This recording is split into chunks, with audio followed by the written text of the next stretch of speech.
Kamusta pong muli mga kababayan? Ang inyong lingkod, si Kamanong po, dito po sa Tambayan Makabayan. Samahan niyo po at tayo po samahan niyo po inyong lingkod at tayo po magkomentuhan. At sana po nasa maayos po kayong kalagayan. Magumpisa na po tayo. Ito po mga kababayan, komentuhan po natin yung grupo po ng mga makakaliwa. Sa pangunguna po yata nitong mahilig sa saging na saba, di umano, mga kababayan. At nagko-concert pa sa bilangguan yata noong mga panahon na kasikatan niya. Ay masama po ang loob at galit dahil po ang kanilang mga kaalyado di umano ay napas lang po sa sagupaan po ng ating AFP. At hindi po siya hindi niya po matanggap ang pagkakasawi po lalong-lalo po ni Alisa Alano at yung isa pong first nominee po ng party list nila na si RJ Nicole Ledesma, mga kababayan. Ito po, basahin po natin ang plano daw po ng taong ito na napakahilig daw di umano sa saging na saba. At syempre, ang kanyang tiyahin, wag po nating kakalimutan, ang tiyahin po ni Dilima ay asawa po ni Joma Sison. Asawa po ni Joma Sison, mga kababayan. Ang founder po ng makakaliwa. Tiyahin po ni Dilima yon, tiyahin po niya yon. Kaya alam na po natin kung nasaan po siya. Hindi kaya. Ito po mga kababayan. Ayon po sa babaeng napakahilig daw po sa saba, di umano. Ayan po. Dilima. Ano po sabi? Dilima, maghahain umano ng masusing investigasyon sa pagkasawi ng 19 na hinihinalang makakaliwa, NPA. Maghahain po ako ng resolusyon sa Kamara para agarang siyasatin at sagutin ang marami nating tanong, mga kababayan, sa insidenteng ito. Marami daw po nilang tanong. Sila lang yun nagtatanong. Ikaw ba naman nag-aaral? Pinag-aaral ka ng buwis ng taong bayan? Makikita ka sa bundok. Unbelievable. Yan po sinasabi ni Dilima. Maghahain daw po siya ng masusing investigasyon sa pagkasawi ng 19 na hinihinalang mga makakaliwa. Maghahain po tayo ng resolusyon sa Kamara para agarang siyasatin at sagutin ang marami nating tanong sa insidenteng ito. Marami rin kaming tanong, Dilima, bakit sila nasa bundok at may hawak na sandata? Bakit, mga kabataan, ano na nangyari sa inyo? Ganyan po ba ang gusto natin sa mga anak natin?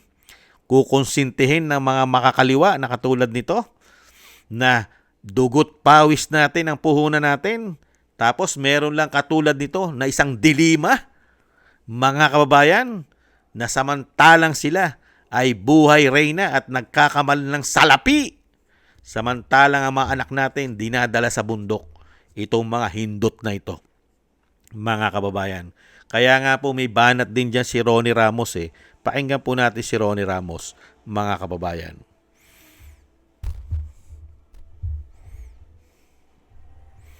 Kung totoo po na gusto May namatay na naman. Naturingang maganda, matalino, nag-aral sa UP at ngayon sinisisay gobyerno. Bakit kasi kayo umaakyat dyan? At bakit kayo nagpapapaniwala dyan sa mga NPA na yan dyan sa inyong paralan? May namatay na naman. Naturingang maganda, matalino, nag-aral sa UP at ngayon sinisisay gobyerno. Bakit kasi kayo umaakyat dyan? At bakit kayo nagpapapaniwala dyan sa mga NPA na yan dyan sa inyong paralan? Yan po mga tambay. Totoo po yan eh. Bakit kayo nagpapaniwala sa mga salot na yan? Wala naman nagawang kabutihan para sa bansa yan. Ngayon nga eh, naghihirap ang mga Pilipino. May nagagawa ba yung mga hindot na yan? Wala. Puro pagpapabagsak sa gobyerno para sila maghari. Wala po silang nagagawang kabutihan sa ating bansa. Pahirap pa. Pinarurusahan pa ang ating mga anak. Pangalawa, sila mismo nagbabagsak sa ating ekonomiya. Dahil nawawala po ang tiwala ng mga mamumuhunan sa ating bansa dahil po sa grupo na ito. Hindi papasukin ng negosyo ang ating bansa pag meron pong mga ganitong makakaliwa. Hindi po ba? Siyempre, iiwasan yan. Di po ba? Humahawak ng armas. Hindi sumusunod sa gobyerno. Hindi po ba? Kaya dito po mga kababayan, tingnan na lang po natin ang galing. Ito po kasing si Dilima, mga kababayan. Hindi pa tapos ang kaso nito. Ngayon lang po ito maingay at maangas. Bakit po? Paano po? Ginamit po yata ito. Kinasangkapan. Dahil alam naman po natin ang gobyerno ngayon, lahat po ng involved sa pulburon ay pinalaya, di umano. Hindi po ba? Kaya po pagka naging presidente po si Inday, baka po mabalik ulit yan kasama po ng pambansang asong ulol, di umano. Hindi po ba? Kaya po yung sinasabi ni Ronnie Ramos, totoo po yun eh. Magaganda naman kayo. Matatalino. Pinag-aral kayo sa UP. Taxpayer ang nagpaaral sa inyo. Buwis namin.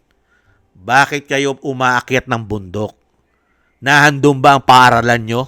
Doon ba kayo nag-aaral sa bundok? May hawak pa kayong armas?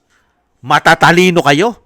Tapos napapaniwala lang kayo ng mga grupo na makakaliwa na karamihan ang leader nyo nasa kongreso, naka-air condition, merong mga mali-maleta, may sobre, may bag na pera, masasarap ang buhay.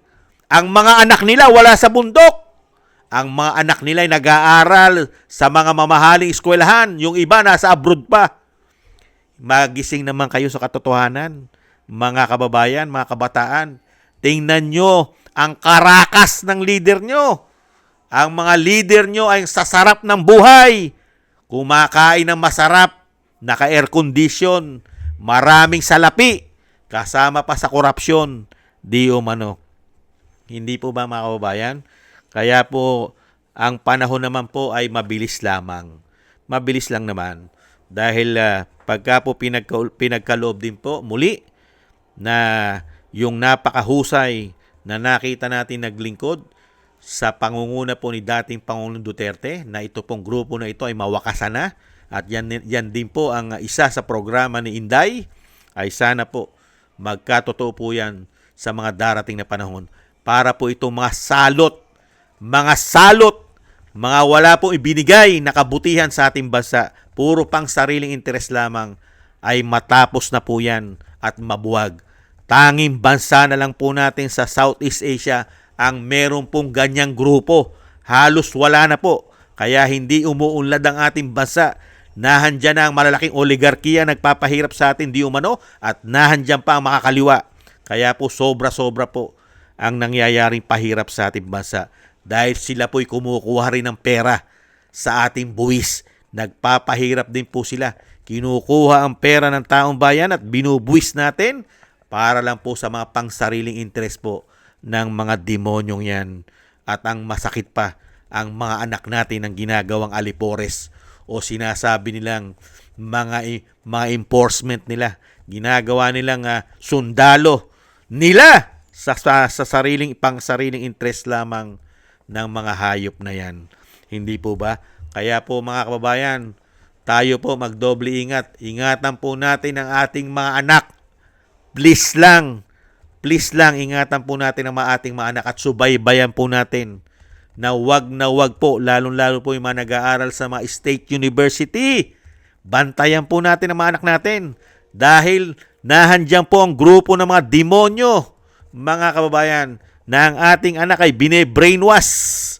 Matatalino ang ating mga anak, bine-brainwash po para po sa mga pangsariling interes nila, mga kababayan. Pera-pera na lang po. Ang mga makakaliwang grupo sa atin, mga kababayan, ay pera-pera na lang din po sila. Wala na po silang binatbat. Wala na po. Salot na po yan. Salot na po yan. Di umano. Mga salot. Pera-pera na lang po yan, mga kababayan. Saan ka ba naman nakakita na sinasabi sila'y makabayan? Ang lumalabas, makabayad. Isang damuka lang issue ng korupsyon.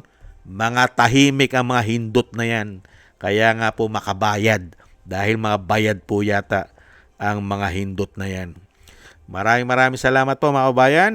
At yan po si Dilima na umaangas na naman mga kababayan. Umaangas na naman.